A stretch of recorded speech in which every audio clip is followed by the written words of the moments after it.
रायगड जिल्ह्यातील कर्जत येथे अखिल भारतीय मराठी पत्रकार परिषदेच्या भव्य राज्यस्तरीय मेळाव्यामध्ये राज्यभरातून आलेल्या पत्रकारांना मार्गदर्शन करताना ज्येष्ठ पत्रकार हेमंत देसाई यांचे परखड बोल पत्रकार, राजकीय व्यक्ती आणि व्यवस्थेला एक शिकवण देतात. व्हिडिओ शेवटपर्यंत पहा. मनोहर फडसे यांनी जो विचार मांडलेला आहे की पत्रकारितेचं सगळं स्वरूप कसं बदललेलं आहे.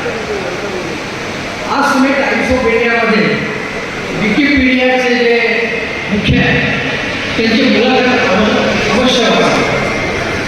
त्या मुलाखतीमध्ये ते म्हणतात की पत्रकार हे पहिले इतिहासकार आहेत. पत्रकारांनी पहिल्यांदा इतिहास लिहिला, मग विकिपीडियावर तो इतिहास आम्ही पुढे नेतो. विकिपीडियामध्ये समजा विराट कोहलीवरती जर काही लिहायचं असेल तर त्यांनी सांगितलं की आम्ही सगळी माहिती गोळा करून आम्ही टाकू शकतो त्याच्यामध्ये. पण विराट कोहलीचा जो इकडचा तो सगळा त्याची एकूण शैली भारतीय संस्कृतीमध्ये तो कसा वाढलेला आहे हे कुणाला माहिती आहे. आणि त्यामुळे तो जो आता मंदार फडसे बरोबर म्हणाले की रिपोर्टर हा कधी मरायचा नाही. आणि त्यामुळे आपल्यामधला जे संपादक जरी असला, आम्ही संपादकीय काम केले, पण संपादक असला तरी तो पहिल्यांदा रिपोर्टर असला पाहिजे. आणि मी आजही कुठेही फिरताना तुमच्याशी बोलताना मी स्वतःला रिपोर्टर समजतो. राजदीप सरदेसाई हे उदाहरण तुमच्या डोळ्यासमोर आहे. ते अनेक वर्ष संपादक आहेत, पण आजही रिपोर्टिंग करतात आणि अत्यंत प्रामाणिकपणे तळमळीने करतात. आज मला असं वाटतं की ज्यावेळी मी 50 वर्षापूर्वी गोष्ट करतो, मला 50 वर्ष या क्षेत्रात झाली. आणि आत्ता मी पुण्यामध्ये त्यासाठी आलो की आमची एक राहणारे इन्स्टिट्यूट पुण्याचे आहे. 1976ची बॅच, त्याला 50 वर्ष झाली. आणि या एक आठवण म्हणून सांगतो, या आमची बॅच असताना आमचा एक अभ्यास दौरा नवी दिल्लीमध्ये निघाला. त्यावेळी यशवंतराव चव्हाणांना आम्ही भेटलो, इंदिरा गांधींना भेटलो. आणि तेव्हा विशीमध्ये असल्यामुळे इंदिरा गांधींनी आणीबाणी का लादली हे त्यांच्या घरात जाऊन प्रश्न विचारला होता. आणि त्यांनी अत्यंत शांतपणे त्याचं उत्तर दिलं. कोणालाही अटक केलेली नव्हती, कोणाच्या विरुद्ध संताप व्यक्त केला नाही किंवा तुमच्यावरती कारवाई करू अशी धमकी दिलेली नव्हती. आजची गोष्ट अशी आहे की आज मीडियाचं एक्सप्लोजन झालेलं आहे, त्यालाही अनेक वर्ष उलटलेली आहेत. आज पत्रकार आणि सामान्य नागरिक यामध्ये सीमारेषा कमी झाल्या, कारण सामान्य नागरिकसुद्धा पत्रकार झालेले आहेत. त्यामुळे सामान्य नागरिकाला त्याच्या पलीकडे तुम्ही काय देऊ शकता हे खरी महत्त्वाची गोष्ट आहे. 2 उदाहरणं सांगतो तुम्हाला. काल धनंजय देशमुख जे बीडमध्ये त्याने असा गौप्यस्फोट केला की कृष्णा आंधळे हा 3 वेळा किंवा 6 वेळा तिकडे येऊन गेला. जी गोष्ट पत्रकारांनी शोधून खाली मांडायला होती ती धनंजय देशमुख सांगतात. दुसरं उदाहरण जे आहे ते रोहित पवार जो आज बॉम्बस्फोट टाकलेला आहे, नाही गौप्यस्फोट करत आहे, त्याने अत्यंत चांगल्या पद्धतीने माहिती गोळा केलेली आहे. जी माहिती पत्रकारांनी गोळा करायला पाहिजे होती आणि त्या आधारे रोहित पवार यांनी विधानसभेमध्ये प्रश्न विचारले. आज अशी गोष्ट आहे की अनेक नेते हे इन्व्हेस्टिगेटिव्ह पत्रकारिता करतात आणि आपण करत नाही. आपण जर आपल्याकडे पाहिलं तर आपण खूप कमी पडतो यामध्ये. गोदी मीडिया ठीक आहे, सगळ्या काही गोदी मीडिया नाही. काही जण इंडिपेंडेंटली चांगलं काम करतात. प्रत्येक चॅनलमध्ये आजही चांगलं काम होत आहे, वाईट कामही होते त्या असताना. पण आज मुळामध्ये लोकांना जे काय हवं आहे ते आपण देतो का, हा खरा प्रश्न. उदाहरण सांगतो तुम्हाला की आज एवढी संस्कृती किंवा वेलफेअर योजना, कल्याणकारी योजनांवरती सगळी सरकार भर देते. या कल्याणकारी योजना शासनाच्या महाराष्ट्राच्या अनेक आहेत. शिलाई मशीन देण्यापासून त्या नेमक्या कशा चाललेल्या आहेत त्याचं काम कोणीही याच्याबद्दलची माहिती देत नाही. शेतकऱ्यांना जे काही पॅकेज दिलं होतं पुराचं ते अजून पोचलेलं नाही. ही बातमी वेगळ्या सोर्समधून पब्लिश झाली, पण मीडियाने त्याचं इन्व्हेस्टिगेशन केलेलं नाही. मीडिया खूप कमी पडतो, सगळ्या प्रकारच्या अभ्यासामध्ये कमी पडतो. उदाहरण सांगतो, मी ताबडतोब त्याचे पुरावे देतो.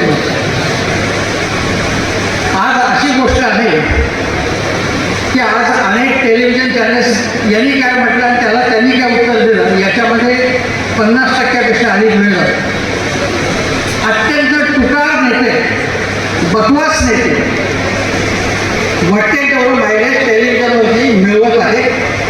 पण टेलिव्हिजनला इन्व्हेस्टिगेशनमध्ये जास्त इन्व्हेस्टमेंट करायची नाही. बातम्या आणायच्या असतात तर रिपोर्टर नेमायवरती त्याला यंत्रणा द्यायला लागते, त्यासाठी खर्च करायला. तो खर्च मुळात कमी करावा. आज अमेरिकेचा जो आपला व्यापार करार झालेला आहे, त्या व्यापार कराराचे अनेक पैलू आहेत. त्याचा थेट शेतकऱ्यांवरती परिणाम होणार, व्यापाऱ्यांवरती परिणाम होणार, व्यावसायिकांवरती परिणाम होणार. अगदी काजूपासून सोयाबीनपासून कॉटनपासून सगळ्या क्षेत्रांमध्ये महाराष्ट्र काय परिणाम होणार याची संशोधन करून आपण नीट माहिती लोकांपुढे दिलेली नाही. आपण काय करतो की राहुल गांधी काय म्हणाले, एआयच्या अधिवेशनामध्ये आंदोलन कसं झालं त्याच्यावरती संदीप पात्रा काय म्हणाले एवढंच आपण एआयमुळे इतका प्रचंड फरक पडणार आहे आता. आणि तो प्रचंड फरक पडायला लागलेला सुद्धा आज तुम्ही अमेरिकेतली वर्तमानपत्र बघितली, वॉल स्ट्रीट जर्नल असेल, न्यूयॉर्क टाइम्स असेल, वॉशिंग्टन टाइम्स असेल, इंटरनॅशनल हेराल्ड टाइम्स असेल, सगळीकडे या माध्यमाची चर्चा सुरू आहे आणि त्या माध्यमाचं रिफ्लेक्शन कुठे ना कुठे पडतं. पण आज आपल्याला या सगळ्या मर्यादित काळामध्ये आज लोकांकडे आणखी साधन आहे, त्यामुळे आपल्याला टेक्नॉलॉजीची जास्त माहिती घ्यायला लागेल, इकॉनॉमीची जास्त आपल्याला माहिती घ्यायला लागेल. आणि आपल्याकडे अति राजकारण आहे. राजकारणाची इतकी चर्चा झाली की संपूर्ण लोक राजकारणात बुडालेले आहेत. त्या राजकारणाचा जो समाजकारण आहे, राजकारणाचा समाजकारणाचा पैलू, राजकारणाचा अर्थकारणाचा पैलू, राजकारणाचा टेक्नॉलॉजीचा पैलू हा आपण अधिक लक्षात घेतला पाहिजे. आणि त्या दृष्टिकोनातून आपण सकस लिखाण केलं पाहिजे, भरपूर अभ्यास केला पाहिजे. कारण लोक आता पत्रकार लोकांना शहाणा करतो असं वाटत होतं. आज गोष्ट असेल की लोकांपासून आपण शिकायला पाहिजे. आज तुम्ही पुण्यामध्ये कुठल्याही विद्यापीठात गेलात, मुंबईमधल्या कुठल्याही विद्यापीठात गेलात तर अत्यंत हुशार विद्यार्थी आहेत ज्यांच्या तुलनेमध्ये आपण खूप कमी पडतो. आपल्याला सायन्सचा, टेक्नॉलॉजीचा, इकॉनॉमीचं ज्ञान खूप कमी आहे. संपूर्ण जग ग्लोबल बनत चाललेलं आहे आणि त्याचे संपूर्ण राजकारणावरती सुद्धा आज आपले परिणाम करत आहेत. आता थोडं राजकारणाबद्दल सांगायचं तर राजकारणाचं चिखल झालं आहे, संपूर्णपणे राजकारणाची वाट लागलेली आहे. राजकारणामध्ये आयडिओलॉजी तर कमी झालेली आहे, पण आता संपूर्ण जीवनच आपलं कमर्शियल झाल्यामुळे त्याचा राजकारणाचे परिणाम होणं अपरिहार्य आहे. त्यामुळे टिळक आणि गांधींच्या काळात वावरून चालणार नाही.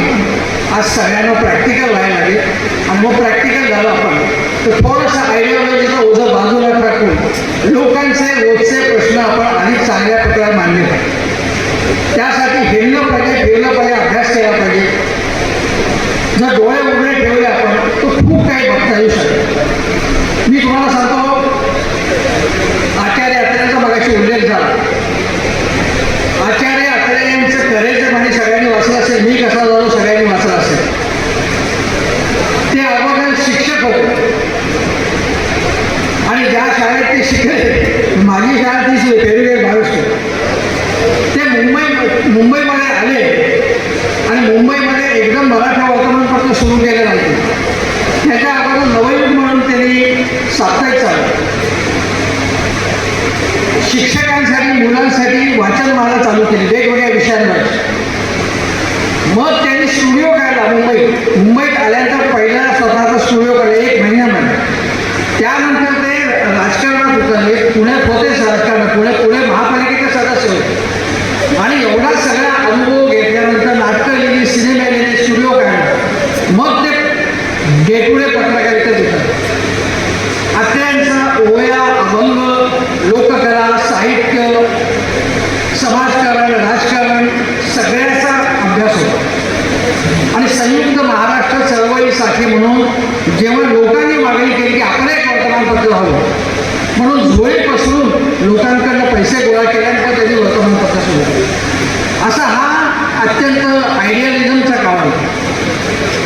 आज मला हे माहिती आहे की इथे उपस्थित राहिलेले अनेक जण विचारसरणी त्यांना भारून टाकेल, पण रोजचे जगण्याचे प्रश्न कसे सोडवून हा खरा प्रश्न आहे.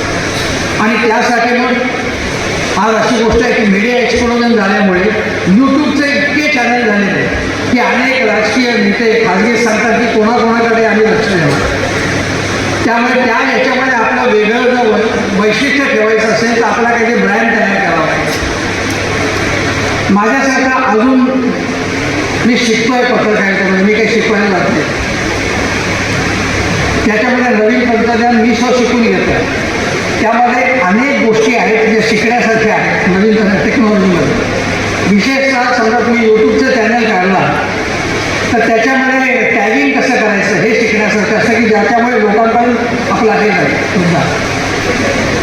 आज फेसबुकच्या माध्यमातून नाही तर इन्स्टाच्या माध्यमातून तरुण पिढी पण जास्तीत जास्त पोहोचू शकाल. इन्स्टा हे तरुणांचं माध्यम आहे. आज यापुढची माध्यमं जी आहेत ती व्हिज्युअल माध्यमं जास्त असणार.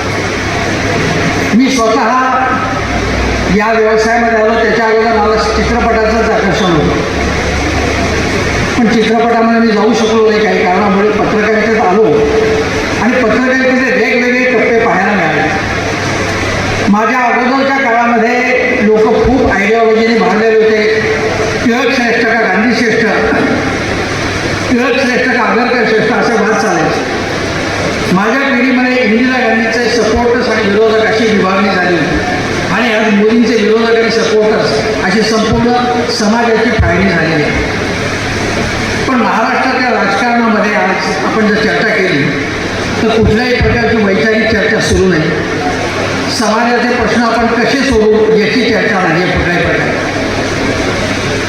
रेवडी संस्कृती करू नका असं जे मोदी म्हणतात तेच मोदी रेवडी संस्कृती स्वतः प्रचलित करतात आणि कोर्टाने ठोकून काढल्यानंतर सुद्धा रेवड्या वाटणं चालूच आहे. आज महाराष्ट्रातली आर्थिक अवस्था अत्यंत बिकट आहे आणि महाराष्ट्रामध्ये शिवशाहू फुले आंबेडकर हे नावं घेऊन ज्या प्रकारचं राजकारण एकूण चाललेलं आहे ते जातवादी राजकारण आहे. अहिल्यानगर असेल का कोल्हापूर असेल का सातारा असेल सगळीकडे हिंदू मुस्लिम चालू आहे प्रकार आणि त्यापासून समाजाला कसं वाचवायचा हा खरा प्रश्न आहे. अत्यंत भिकार आणि टुकार राजकारणी नेते आपल्याला लाभलेले आहेत. त्याच्यापासून सुटका कशी करायची आणि खरे जे समाजाचे जे खरे समाजाचे हितचिंतक आहे माझ्या मते आह साळुंखे वाचा तुम्ही नरहर कुरुंदकर वाचा तुम्ही यदी फडके वाचा. हे समाजाला दिशा दाखवणारे लोक आहेत. हे टुकार आणि भिकार नेते तुम्हाला कुठलीही दिशा दाखवू शकत नाही आणि त्यामुळे आपण पत्रकार म्हणून सतत अँटी एस्टॅब्लिशमेंट असलं पाहिजे. अँटी एस्टॅब्लिशमेंट असणं हा आपला अधिकार आहे.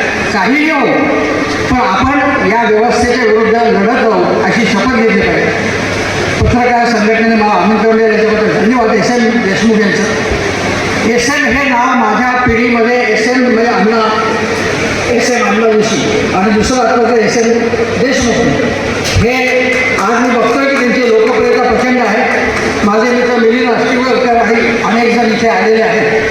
परंतु आज पत्रकारांचे प्रश्न सोडवण्याचे जे प्रामाणिकपणे काम देशमुख आणि त्यांचे संघटना करते एक कौतुकास्पद आहे. ते लढवय्ये आहेत आणि ते भूमिका घेणार आहेत. लेखीपेची भूमिका घेऊन चातुगिरी करायची अजिबात नाही आहे आणि याचं मला कौतुक